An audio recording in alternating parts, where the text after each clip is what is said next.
അങ്ങനെ വെക്കേഷനൊക്കെ കഴിഞ്ഞ് നമ്മുടെ കാശിക്കുണ്ട് സ്കൂൾ റീഓപ്പൺ ചെയ്യാൻ ടൈം ആയിട്ടുണ്ട് കേട്ടോ. അതായത് ഇന്നലെ സ്കൂളിൽ നിന്ന് മെമ്മോ വന്നിട്ടുണ്ടായിരുന്നു. School bag and uniform kit distribution നാളെയാണ്, അത് റിസീവ് ചെയ്യാൻ വേണ്ടിയിട്ട് ചെല്ലണമെന്ന് പറഞ്ഞിട്ട്. അപ്പൊ നമ്മുടെ ഇന്നത്തെ പരിപാടി സ്കൂളിൽ ചെന്ന് ഈ വക കാര്യങ്ങളൊക്കെ കൈപ്പറ്റി വരിക എന്ന് പറയുന്നതാണ് കേട്ടോ. എന്തായാലും നമ്മുടെ കാശിക്കുണ്ട് ഈ പരിപാടി അറിഞ്ഞിട്ടേ ഇല്ല.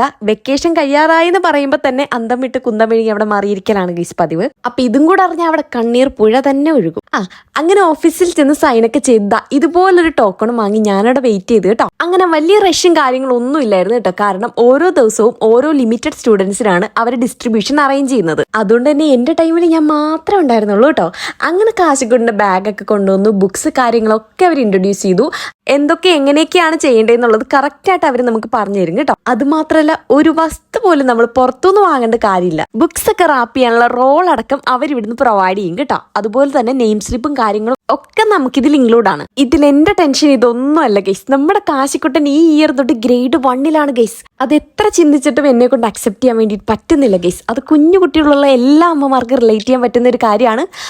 അയ്യോ, പിള്ളേരൊക്കെ വളർന്നു പോവാണല്ലോ എന്നുള്ളൊരു തോട്ട്. അങ്ങനെ ചിന്തകളൊക്കെ അവസാനിപ്പിച്ച് പതുക്കെ അവിടെ നിന്ന് ഇറങ്ങിയിട്ട് കിട്ടിയ ബാഗും കിറ്റും ഒക്കെ കാറിൽ ഭദ്രാക്കി കൊണ്ടുവച്ചിട്ട് നേരെ നമ്മൾ പോയത് എങ്ങോട്ടാണെന്നറിയാവോ? വേറെ എങ്ങോട്ടും അല്ല, ഷോപ്പിലോട്ടാണ് ഗൈസ്. കാരണം അവിടെ നിന്നാണല്ലോ നമ്മൾ വന്നത്.